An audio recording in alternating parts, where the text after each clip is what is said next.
Hello everyone and welcome to a new video on the channel. I'm your host Adam, and this is ranking all the champions in the Pokemon games from my least favourite to favourite.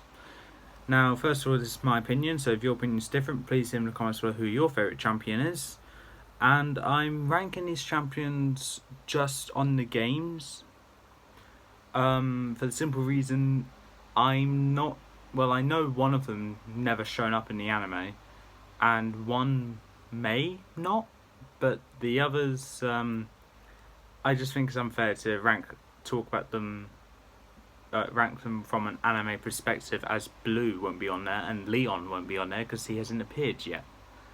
So there are 11 champions to choose from. I will say though, if I do talk about them from the anime, it's not added on to them as a character, them as a ranking. It's just my opinion on them in the games, the battle against them, and their Pokemon.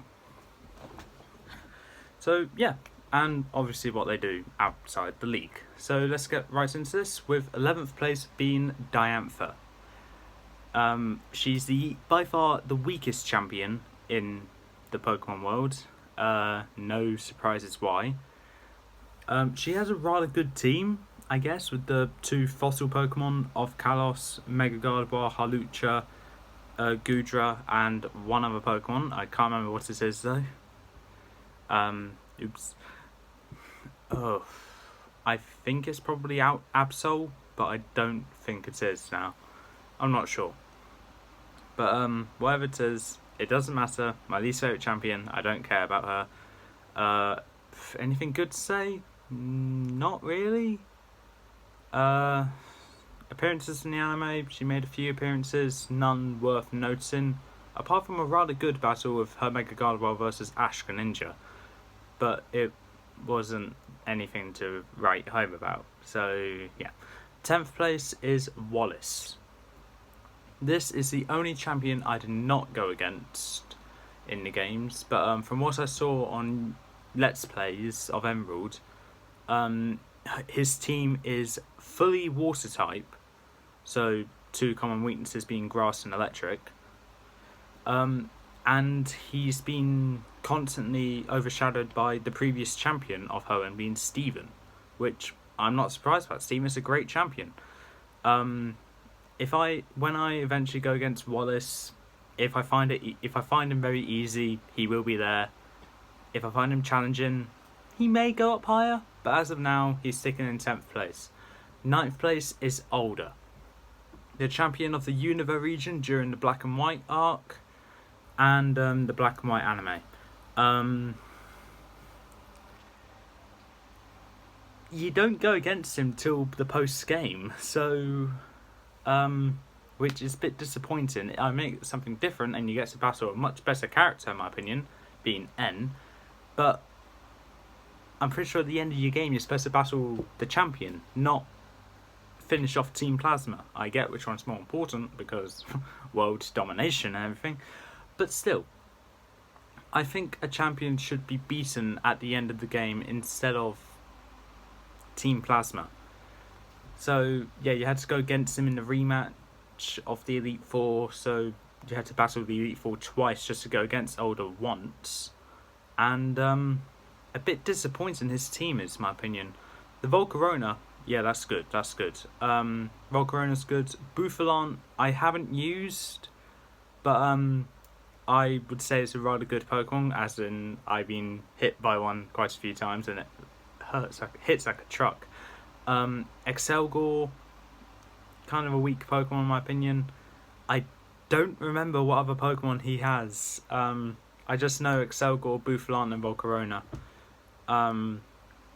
But I'm sure his other Pokemon are around Excelgor's and Bouffalant's level, because I know Volcarona is his strongest. But if your strongest is Volcarona, that's 4 times weak to Rock type, just have, I don't know, Rock Slide and you won. Simple as. 8th place is Iris. Now this one is slightly better than Alder because I'm judging it on a game's perspective, because she's hated in the anime.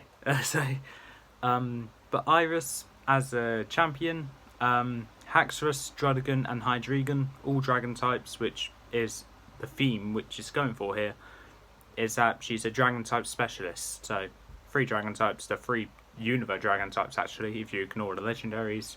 So that's good. Plus some coverage being Lapras, Archeops, and Aggron. All of which give coverage to either dragon types, being Aggron, and ice types, being Aggron as well, along with Archeops. Dragon types, I mean, if a dragon type goes against Iris, I'm guessing she has Lapras and Aggron for that matter of fact, including the other dragons as well. But she also has Aggron and Archeops for ice types. Back then Fairy didn't exist, so yeah, Fairy. But if Fairy did exist in a rematch against Iris, she would have Aggron to help her against Fairy types. So yeah, pretty much nothing to be scared about. But there is one extra Pokemon that you should be terrified of that's on her team, and that is her Haxorus. I believe it has Dragon Dance, 3 rather strong moves, and the item Focus Sash. Meaning, unless you have Stealth Rock or any other setup move, you're not taking it down in one hit. So, with that being said, Iris can be terrifying if you let her set up with that Haxorus. Her Aggron has access to Automize, which increases his speed, and that's pretty much it. Like, it only outsped me a couple of times, but it hasn't really finished a challenge against her. And the others aren't really anything to be scared of, but be wary of the Hydreigon, because Ghetsis' Hydreigon is strong. Iris's is a bit weaker, but still quite strong. 7th place we have Lance, the other dragon type specialist as a champion. The only reason he's higher than Iris is because he's actually appeared throughout your journey in the game that he's the champion in. So that would be Gold, Silver, Crystal, Heart, Gold, Soul, Silver. He actually appeared in that, helping out the main character, like, let's say, storming Team Rocket's secret base. I was contemplating on whether to put Iris higher though, but I decided to put Lance higher because of the fact he helps you out. But the reason why I was going to put him lower than Iris is because he has 3 Dragonites on his team. So not very unique Pokemon, because 3 but the same Pokemon. And they're all inappropriately leveled. Like, Dragonair evolves into Dragonite level 55. His Dragonite are barely level 50. So I don't know what he's doing, but I want some of that. But the rest of his team, Charizard, Aerodactyl and Gyarados, all quite good and deal very well to weaknesses to Dragon and Flying types, actually.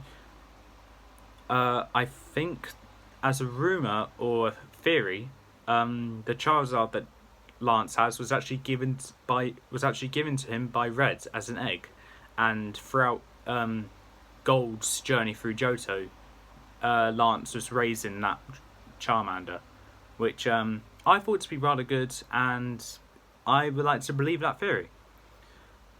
But other than that, Lance having 3 Pokemon of the same species is something which I'm not happy about, and to be a specialist in one type I'm also not happy about, hence why you're this low. Still good though. 6th place is Leon, the undefeated champion of Galar. You beat him after, let's say, roughly a week of guessing the starter that he gave you. So the undefeated champion is defeated after a week of giving you a starter.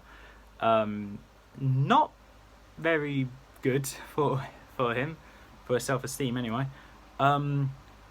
He's basically the staple of Gigantamax and Dynamaxing phenomenon kind of thing, you know what I mean. But in my opinion, I personally think the Dynamaxing and the Gigantamaxing is a bit boring in my opinion compared to Z moves and Mega Evolution. So I mean, don't get me wrong, Gigantamaxing does look good, but it's not really anything that I was hyped about.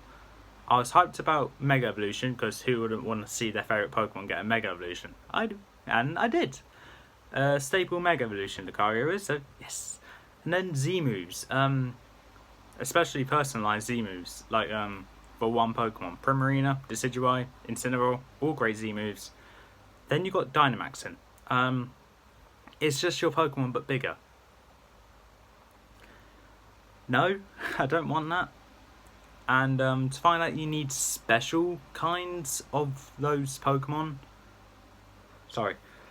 Find out you need special kinds of Pokemon just to get the Gigantamax form is something that I'm not willing to invest my time into, as like you need to beat that Pokemon in a max raid battle to get that Pokemon, I believe. This is what a colleague from one of my workplaces told me. But because I don't have Nintendo eShop and I'm not paying to get that subscription because I'm happy with Festival Plaza on Ultra Sun, Ultra Moon, it's really hard to do it by yourself with free CPUs, which are utterly useless. So I don't find the Dynamaxing thing very interesting, and I just did my best just to ignore it because it's not going to help me. Gigantamax Charizard though is good looking, and I was able to catch it. Anyway, back to the topic though. Where was I? Oh yes, Leon. His team is interesting with Aegislash, Dragapult and Charizard, along with 3 other Pokemon which I can't remember right now. I think he has Braviary, but I think that's a different champion. Most likely not though. Relatively a rather good team he has.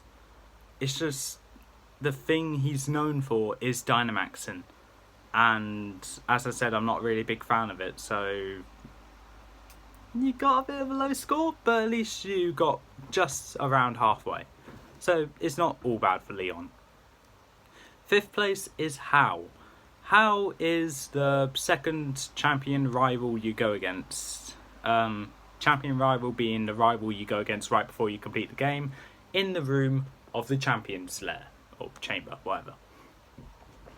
I put How here because I actually enjoy every battle I had against him, and the most recent battle I had against him, this is in Ultra Sun, I almost lost, and it's one thing losing to your rival, especially late in game where it should be okay because he is a rather good team, but when you have a team that you breeded perfectly IV'd and EV'd from your other game, traded it over and went through that entire game with those 6 Pokemon to come down to your last Pokemon on, let's say, in the red HP, that is humiliating. And I would have never forgiven myself if I lost to How that time. Luckily I didn't, because Intimidate on Incineroar actually helped me. But, that was a close battle, and I enjoyed that battle quite a lot though. Even though it would be humiliating if I lost, I was happy that I had that great battle. So yeah, How's here because I had quite a few great battles with him, and I think he's a worthy opponent to be a rival or a champion. But 4th place, we have to go to the original rival champion, and that's Blue. Blue, as I said, the original rival champion, the one that's always been one step ahead of you for every step of your journey. And his team is built around your starter to counter it. Basically, his starter is the counter to your starter. Then you have a Pokemon which complements your starter and is strong, super effective against your rival starter. He does the same thing. That is the same type as your starter, I believe, and he will also have the 3rd of the elemental types, which will mean he'll have 2 of the following Pokemon. I'm just going to restart. His team will have the starter, which you didn't pick, that is stronger against yours, along with 2 of these 3 Pokemon, Gyarados, Exeggutor and Arcanine, along with what I think is Alakazam, Rhydon, and I can't remember, Pidgeot. I think that's his team, and if it is, then relatively good. It's alright. Personally, I think it's easier to battle blue when he has a Arcanine and an Exeggutor. For the simple reason, Gyarados can mess you up completely. And I think it's hardest when you have an Arcanine and a Gyarados, really. Because I think both have Intimidate, and it's bad enough to have one with Intimidate, but to have two, you're asking to struggle, basically. Third place is Kukui, Professor Kukui, and yes, a regional professor is a champion, and that's who you battle in Sun and Moon. His team consists of a Lycanroc, a Snorlax, the starter which is strong against yours, Magnezone, Alolan Ninetales, and Braviary. Braviary. Relatively well-rounded team actually, and I believe if you choose Primarina as or Popplio as your starter, he would have Decidueye, which means he has what I think, apart from Braviary and Snorlax, have quite lots of types with no repeated typings, apart from the normal type for Braviary and Snorlax, like I said. Which I think is what everyone should look for in building their own team, which can make them harder to beat. Along with great movesets on each one, and Thunder Wave on his Magnezone, and since it's sturdy, if it outspeeds, I don't think it has a Z move, but it has a rather hard hitting Thunderbolt or Flash Cannon. Okay, but other than that, Kukui I just found rather interesting from day one in the Alola region. Like, he's the most unique looking out of all of them, apart from Juniper, Professor Juniper obviously, and Maganola now. But he's more of a laid back professor, not really worrying about the Pokédex being completed. He just says, "Yo cousin, can you do this for me as a favour?" kind of thing. It's not like a big responsibility for you to do the Pokédex. That was actually the only game I'd done the Pokédex on, actually. And then I lost some of those Pokemon when I was transferring them over to Ultra Sun, Ultra Moon. Second place, we have Steven. Now, he's the original Hoenn champion, and unlike Wallace, I have gone against him. And I can safely say he is a good champion. Specialises mainly in Steel type Pokemon. But if you don't know, Steel types have 10 resistances and 1 immunity as of Gen 6. And I don't know if you know this, but that is pretty good. To have that many resistances along with an immunities add on to that is great. It sucks that Steel type is weak to 3 rather common typings, but his team has a counter to that, and that is Metagross for fighting types. For ground types is Skarmory, and for fire types I think he has Cradily and Armaldo. No, he has Claydol for that. That's also for ground types as well. I think he has one of the fossils. I can't remember which one though. I think Cradily, but I'm not sure.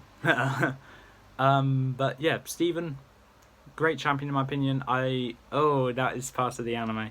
I was going to say I liked his appearance in the X and Y anime because he did come back in there on a Mega Metagross out of all things, which is amazing. Apart from that, not really much else to say about him because I only gone against him a few times and I struggled those few times. Anyway, first place we have, of course, the best champion ever from my home region, being Sinnoh. And that champion, of course, is Cynthia. Where do I start with this? She gives you a Togepi egg, which you can either choose to raise and have a Togekiss from, or put in the box and never touch again. But it's entirely up to you what you do with that egg. She helps you throughout multiple parts of your journey. Rather key part is, I think, giving you HMO1 cut, so you can get into the Eterna Galactic building to beat Jupiter. God, that's a fight. That's a hard fight. And also, after you beat the 5th gym leader, you get given the secret potion, so you could go to Celestic Town to meet her grandmother, who gives you Surf. There are other times which she helps you along your journey. Probably the most famous part is actually coming along with you to the distortion world to stop Cyrus from his diabolical plan. Or not really diabolical, but crazy plan. Which is something which I'm really happy about. And for those new players to Gen 4 that don't watch these videos, like for me especially, when I first played through Sinnoh, I had no idea who I was expecting to be the champion. When I finally got there, I was like, "You're the person that gave me the egg. What are you doing here?" I was told from my family members which play Pokemon that the champions of these games don't normally help out unless they're from Johto. We're in Sinnoh, so what are you doing here? But it was a great piano kind of thing, sets a rather ominous tone, I guess, when you finally see that she's the champion. And then when you get into the battle, the best battle theme I've ever heard starts playing. And then you go against her 6 Pokemon. Diamond and Pearl, it would be Spiritomb, Gastrodon, Lucario, Roserade, Garchomp and Milotic. And if it's in Platinum, it will be Spiritomb, Togekiss, Roserade, Lucario, Milotic and Garchomp. All 6 of them, well 7 technically, are all great Pokemon and her Garchomp is terrifying actually, terrifying to go against. But if you thought you only battle her in Sinnoh, you're wrong.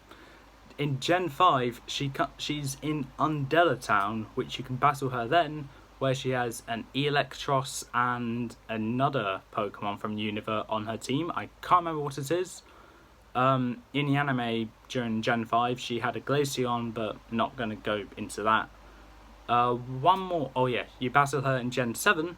No, there's also another time you battle her in Gen 5, and that's at the Pokemon World Tournament in Driftvale City, where you would have to fight a level 50.